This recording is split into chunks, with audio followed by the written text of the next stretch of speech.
Anti dumping duty பற்றி ஒரு article வந்தது. சிபிஎஸ்சியோடைய முன்னாள் சேர்மன் ஒருத்தர் எழுதியிருக்காரு. ஸோ 20 ஆண்டுக்கு முன்னாடி நான் வந்து பணியாற்றிய டிபார்ட்மெண்ட் அப்படிங்கிறதுனால அதை கொஞ்சம் ஃபாலோ பண்ணனால அது கொஞ்சம் ஒரு இன்ட்ரெஸ்டிங்காக இருந்தது. ஆன்டி டம்பிங் டியூட்டிங்கிறது உங்களுக்கு தெரிஞ்சிருக்கலாம். அதாவது வெளிநாட்டு பொருட்கள் இந்தியாவுக்கு வரும்போது கொடுக்கப்படுகிற அடிஷ்னல் டியூட்டி. ஸோ சாதாரணமாக கொடுக்குற இறக்குமதி வரி தவிர இது ஒரு அடிஷ்னலாக கொடுக்குற வரி இது. இது என்னென்னா, இப்போ நீங்கள் ஒரு வேளை இந்தியாவில் ஒரு ப்ராடக்ட் இருக்குது, அது ஒரு 70 ரூபாய்க்கு விற்கிறாங்கன்னு வச்சுங்களேன். ஸோ வெளிநாட்டிலேருந்து வர்ற ப்ராடக்ட்டை வந்து 50 ரூபாய்க்கு விற்றாங்கன்னா, உள்நாட்டில் இருக்கிற நிறுவனங்கள் என்ன பண்ணுவோம், இதனால் எங்களுக்கு நஷ்டம் அப்படின்னு சொல்லிட்டு அவங்க போய் கம்ப்ளைண்ட் பண்ணுவாங்க. கம்ப்ளைண்ட் பண்ணால் சிபிஎஸ்சியில் முன்னாடி வந்து நிறைய டிஃப்ரெண்ட்டான செக்டர்ஸ் இருக்கும். அது என்ன பண்ணுவாங்க, இவங்க என்கொயரி பண்ணுவாங்க, அப்புறம் ஆக்ஷன் எடுத்து அது ப்ராசஸ் ஆகி அப்புறம் வந்து என்ன பண்ணலாம் அப்படிங்கிற முடிவு எடுக்கலாம். அது கொஞ்சம் டைம் ஆகும். அது ஒரு பெரிய ஸோ இப்போ 2017 என்ன பண்ணாங்கன்னா, அந்த கவர்மெண்ட் வந்து டிஜிடிஆர் அப்படிங்கிற ஒரு அமைப்பை உருவாக்குது. என்னென்னா, director general of trade remedies சொல்லிட்டு.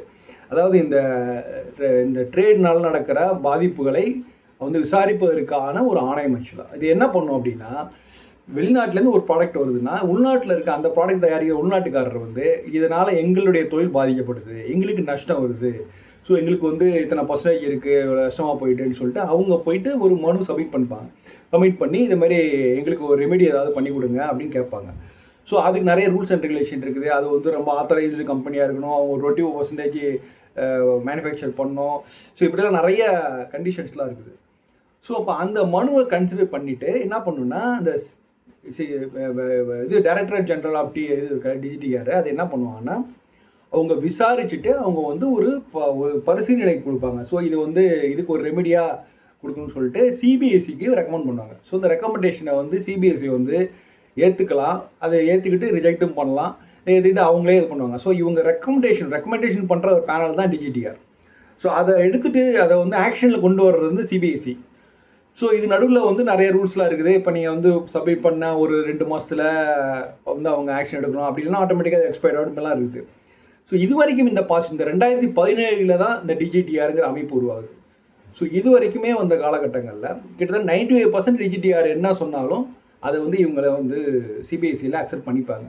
Central board of indirect and customs டிபார்ட்மெண்ட்டில் வந்து எல்லாமே அவங்க வந்து அக்செப்ட் பண்ணி தான். அது ரொம்ப வெரி ரேரஸ்ட் வரையில் தான் அவங்க அக்செப்ட் பண்ணாமல் இருந்தாங்க. ஆனால் இப்போ வந்து சிபிடிஆர் என்ன கொடுத்தாலும் ஒரு பாதிக்கு பாதி தான் இவங்க அக்செப்ட் பண்ணிக்கிறாங்க.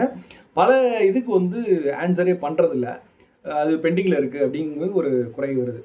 ஸோ இது என்ன ஆகும் அப்படிங்கிறதுனா, இந்த பர்பஸ் என்ன ஆக்சுவலாக, இது வந்து நம்ம வந்து வெளிநாட்டு நிறுவனங்கள் உள்நாட்டில் வரும்போது அது வந்து நம்ம உள்நாட்டு தொழிலில் பாதிக்கப்படக்கூடாது அப்படிங்கிறதுக்கு தான் அப்ஜெக்டிவ் ஆக்சுவலாக. அதுக்காக தான் பல அமைப்பு வந்து அதுக்காக தான் இவங்க வந்து ஈஸியாக பிஸ்னஸ்க்காக ஒன்றா பண்ணி டிஜிடிஆர் வந்து முடிவெடுத்து ஒரு ரெக்கமெண்டேஷன் கொடுக்கணும்னு ஒரு செட்டப் பண்ணாங்க. இப்போ என்னென்னா, டிஜிடிஆர் சொல்கிறத வந்து சிபிஎஸ்சி எல்லாத்தையும் அக்செப்ட் பண்ணிக்கணுங்கிற அவசியம் இல்லை. பட்டு 95% அது பெரும்பாலான விஷயங்களை அதை எடுத்துகிட்டு அதுக்கேற்ற மாதிரி ஆக்ஷன் எடுக்கணும். பட் அது நடக்கல. அதுக்கு என்ன காரணம் சொல்கிறாங்கன்னா, நிறைய ட்ரேட் அக்ரிமெண்ட்டில் வந்து இந்தியா இப்போ சைன் பண்ணுது. அதனால் வந்து நம்ம ஏதாவது ஒரு குட்ஸ்க்கு வந்து வெளிநாட்டில் இந்த பர்டிகுலர் கண்ட்ரிலேருந்து வர்றதுக்கு வந்து அடிஷ்னல் டியூட்டி போட்டால் அது வந்து ட்ரேடை பாதிக்கும் அப்படிங்கிறதுனால அவங்க முடிவெடுக்கிறதுக்கு யோசிக்கிறாங்க அப்படின்னு.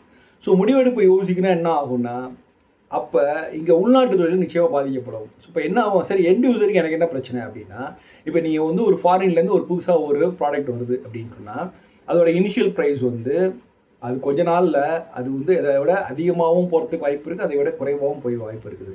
ஏன்னா அதனால் பாதிக்கப்படுற தொழில் இங்கே இருக்கவங்க டிஜிடிஆர் மூலமாக போய் ரெக்கமெண்ட் பண்ணி அதனால் சிபிஎஸ்சி ஏதாவது ஆக்ஷன் எடுத்தாங்கன்னா ரேட் குறையும். ஸோ அந்த ப்ரைஸுங்கிறது வால்டைலாக இருக்கும். ஸோ அதனால வெளிநாட்டிலேருந்து வர்ற ப்ராடக்டை நம்ம வந்து கொஞ்சம் பார்த்து தான் ஆகணும். பட் இதனால்